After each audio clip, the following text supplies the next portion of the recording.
Make no little plans. They have no magic to stir men's blood. That was the philosophy behind building El Paso's first skyscraper.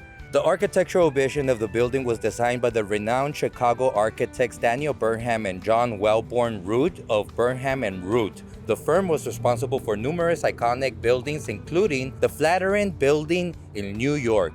At 104 feet tall, this behind me was built by EPSW Paso and Southwestern Railroad. They ended up making El Paso their headquarters.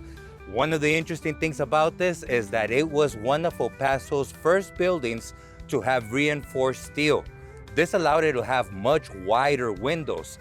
These windows made it a Romanesque style. You could tell by the arches and the way that it is set up. In fact, the whole building itself kind of resembles a big column. It's made in 3 phases with a clear base, a shaft, and a cap to it.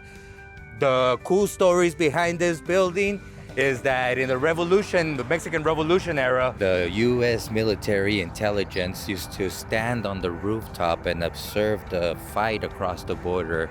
So EPSW, the El Paso and Southwestern Railroad Company, was actually founded in 1888, and their primary purpose was to transport copper from the Arizona mines to various smelters. Of course, a lot of them ended up in El Paso, and by 1902, they moved their business down here. They started the building in 1904, completed by 1906, and their headquarters were established in El Paso being one of the hubs for railroad and transportation.